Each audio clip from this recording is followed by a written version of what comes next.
we're going to start streaming. And as we start streaming, we hope you come in the room. As we start streaming, we hope you come in the room. Shout out to all my clickers. Shout out to them ones that give and support the page. Some of them do it by PayPal. Some of them do it by the Cash App. Some of them do it by Super Chats. We appreciate that.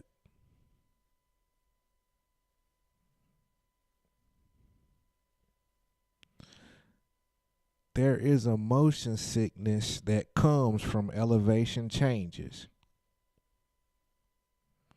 What's up, Liz? What's up, Tina? What's up, Van? There is a motion sickness that comes along with elevation changes.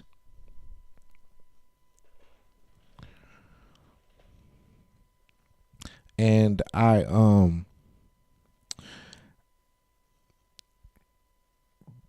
just because of how my life is set up, I talk to people in a lot of different worlds. And when you talk to people in a lot of different worlds and you see a cohesive string, sometimes I see some patterns and things, and it just connects with me spiritually.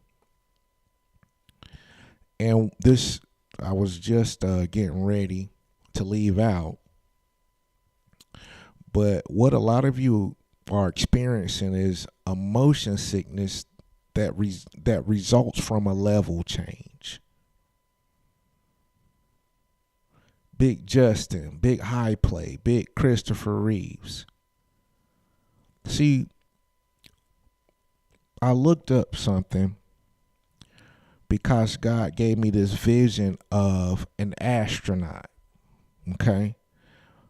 Big lyric. What an astronaut is doing is defying gravity. Every time they're going up in space, they're defying the odds. They're defying natural law, the natural course of things. They're having an atmospheric change that most people don't experience.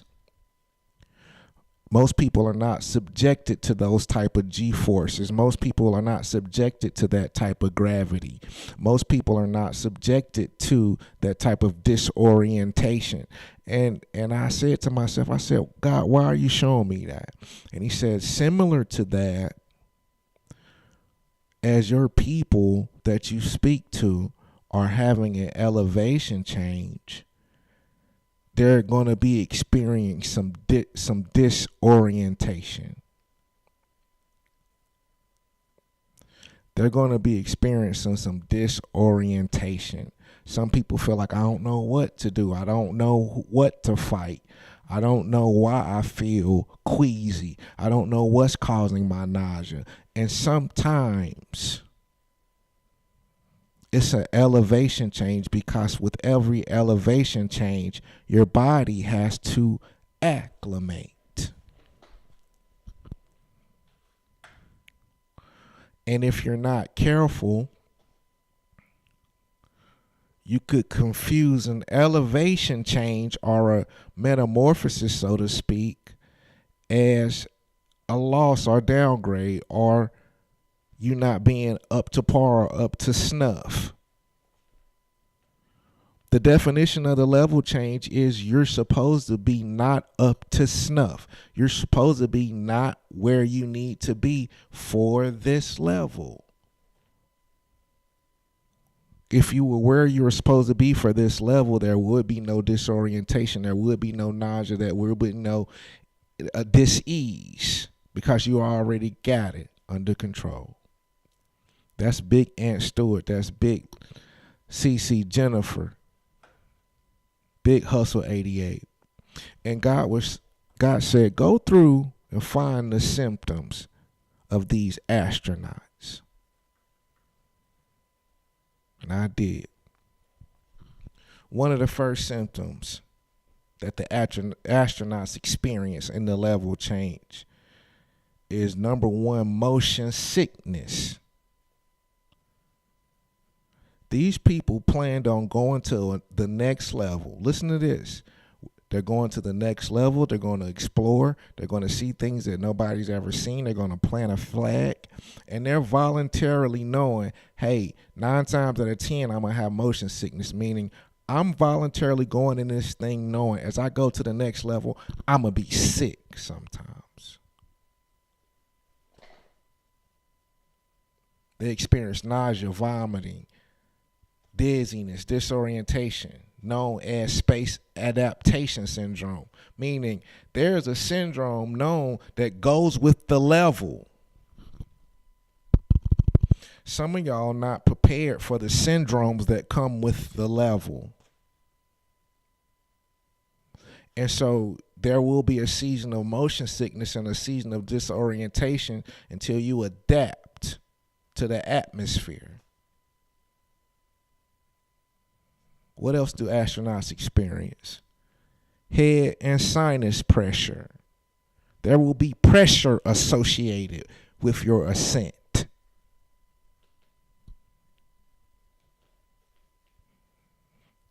There will be pressure associated with your ascent. You're changing dimensions. You're going to feel some intense pressure. But here's the thing. This is what I'm going to keep going back to. They're going into it knowing that that's part of it. Am I helping somebody?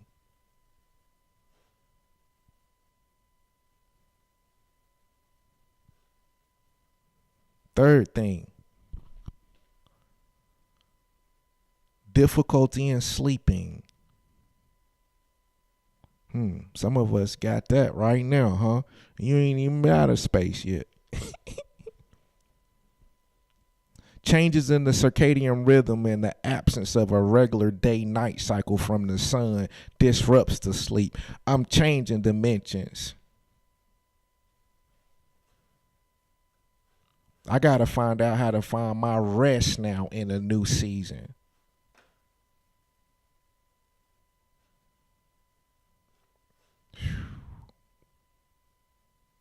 Get this.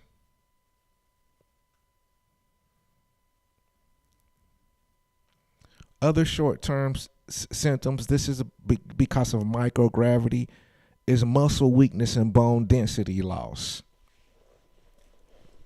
I'm trying to help somebody. You're not sick, you just leveling up.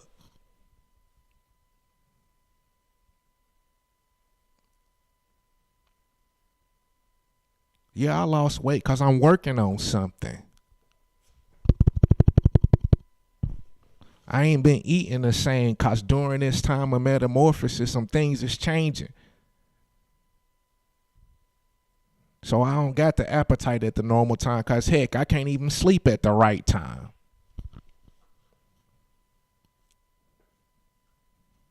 Am I helping somebody? Because this is what happened.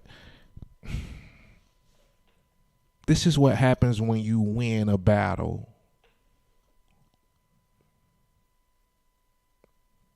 When you take over a city. Now you got to acclimate to this city's altitude. Now you got to acclimate to how. Because what we're doing is going on. This is post-traumatic victory syndrome. I know people that had big wins, and at the end of the win, they feeling lost.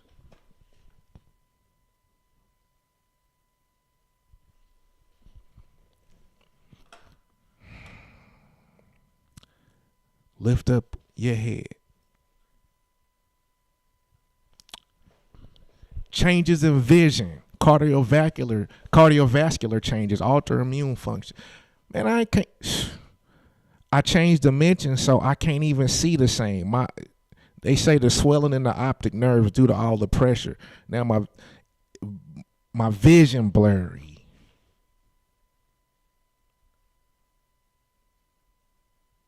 But here's what God does. He don't change the vision. He just mess with the sight.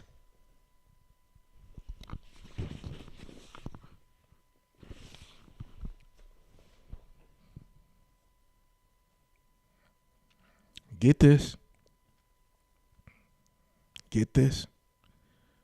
He doesn't change the vision. He just messes with the sight. So when you're saying that my vision's blurry, that's just my sight blurry. But the vision still, see, what makes my sight blurry is that what I'm seeing ain't matching up with the vision, because I'm doing a level change.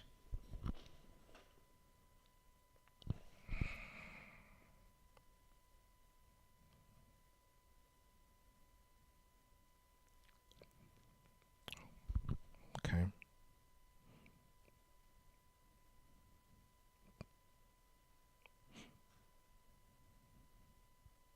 And this is what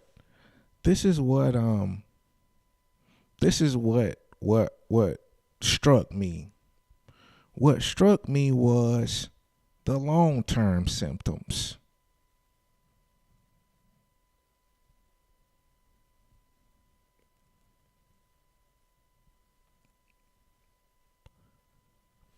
God is saying some of the changes that you making, you thinking about making this change before your birthday, and he's saying, I'm talking about a 40-year deal. There's going to be some long-term effects from my transformation. There may be a long-term disorder. I might not ever be able to sleep just like that again. I might not ever feel comfortable in that place again. That's a long-term effect of a level change.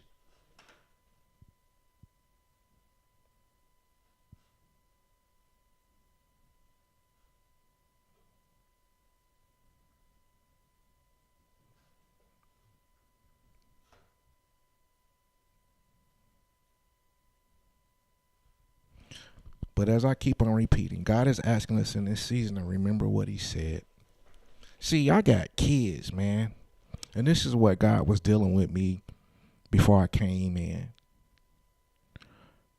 One thing I don't like, but it happens when you got kids, is if you say, hey, on so-and-so, I'm going to give a great example. Somehow my youngest daughter then found a hairstyle that she wants. 6 years old. She looked it up on the tablet some kind of way and been showing me. I said, yeah, we'll do that for you. Whenever it's time to get your hair done, we're going to do that for you. Whenever it's time to get your hair done or braided, we're going to do that for you. Well, that was until every other second she keep asking me about when her hair gonna get done.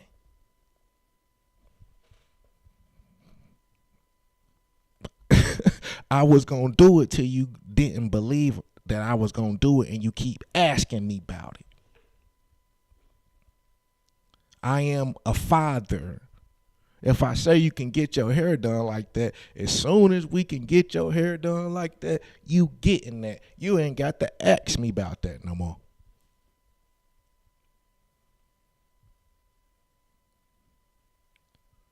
And I find myself saying, don't you remember what I said? But it seemed like from this second to that second, from this minute to this minute, she can't even remember what I said because she's just so focused that she need to get this hairstyle. And I done already said you can have that whenever we. But as a father, because I don't really know, I ain't gave her no date yet.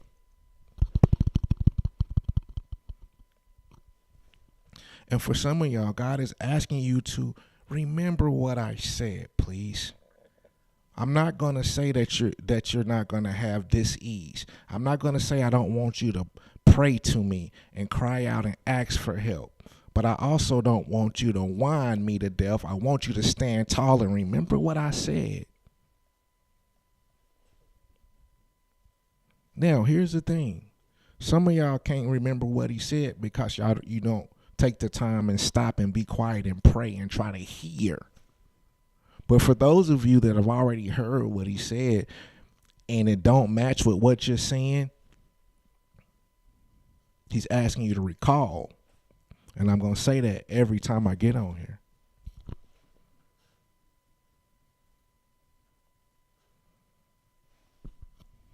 Like, girl, don't ask me about that hair no more. Promise to God, you ask me one more time, you will not get your hair done. I'm not saying I'm just telling you as a father.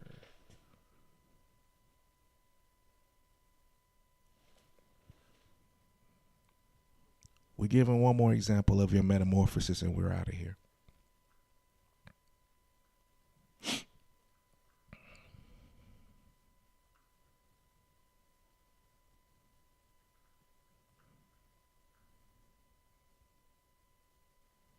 The caterpillar has one of the most dramatic and significantly metamorphic processes in the animal kingdom. During the first level, when it starts to shed its caterpillar skin, one of the first symptoms is sluggishness. See, that's what I'm saying. It's like sometimes we have to say, you're supposed to be uncomfortable right now. That don't make it easier. But the caterpillar don't get to say, I don't feel like being metamorphed right now. When it's time, it's time. And to conserve its energy, sometimes it may be put in a rest mode. I saw a video the other day. It's a frozen lake. All you see is the noses of all these alligators. Just see the noses, the whole lake frozen, just the noses. And the guy was saying, yeah, they do this because when they get real cold like that, they gonna slow their heart rate down to dang on 2 or 3 beats a minute. I'm not dead, but during this season, I'm frozen.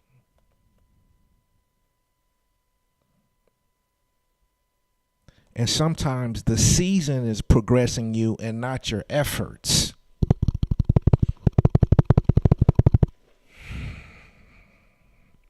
It's not what more can you do, but can you do what already is asked of you and let the season do its part. The season is transforming the caterpillar, not its efforts. I'm helping somebody. And if I ain't helping you, I'm helping my dang gone self.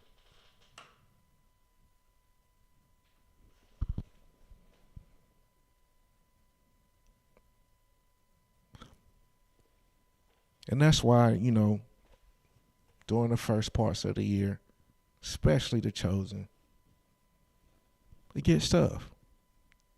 Because at every turn, you're having to change yourself into yourself.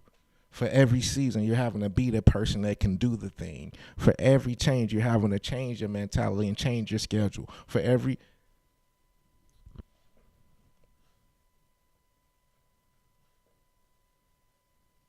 I'm a caterpillar. And sometimes the caterpillar got to get drowsy. I ain't dead. I'm just sleeping.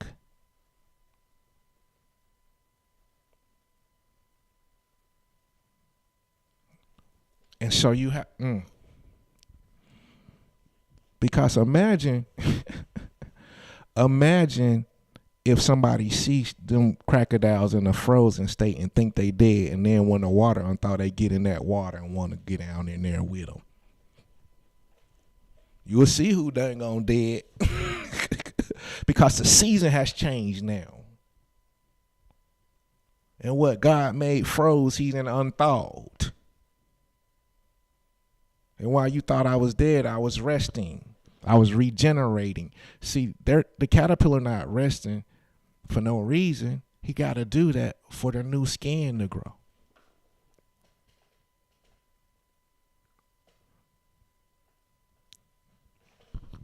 Here's another thing. Right before that, he grubs. He eats vigorously. Because he know for the next 3 stages, he might not eat again.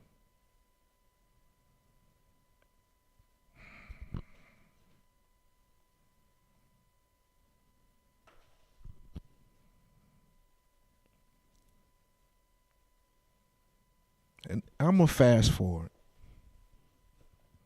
because I'm getting out of here. I appreciate y'all for coming on and clicking on. I had to tell you this. But upon emerging, the adult butterfly wings are soft and crumpled. It must rest to pump blood into the wings and allow them to harden before flying. During the process, the caterpillar organs have reorganized to fit the new structure. Let's imagine your whole organs had to change.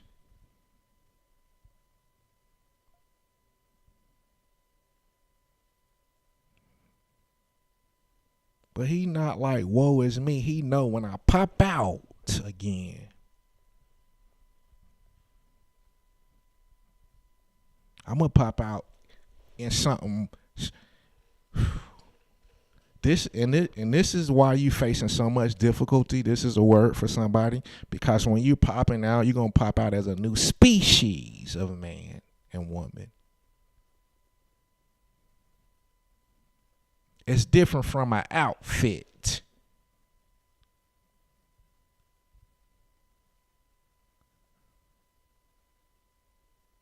When I come back from space, I come back different. My body you can't expect ease from a total life change.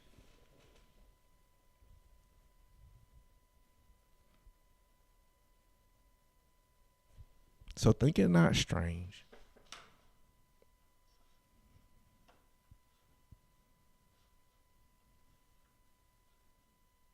Think it not strange.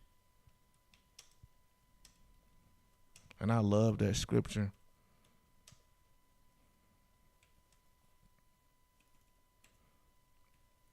But I want to quote it right.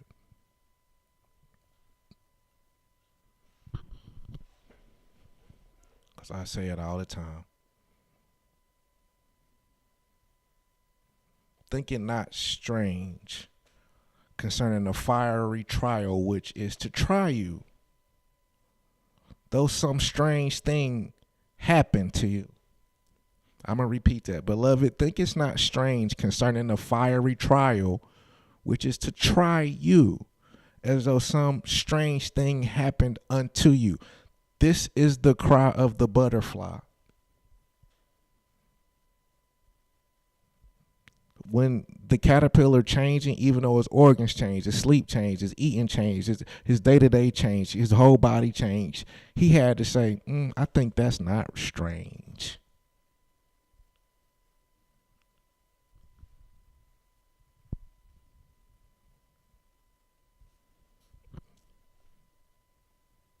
And here's what God is saying for some of you. Just like he wants you to think it's not strange when you have a trial, which is to try you, don't also think it's strange when you receive a miracle to bless you.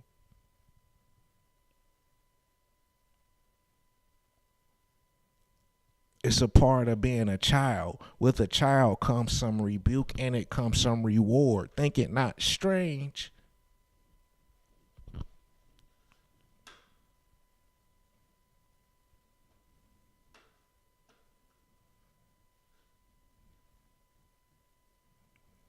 All right, folks.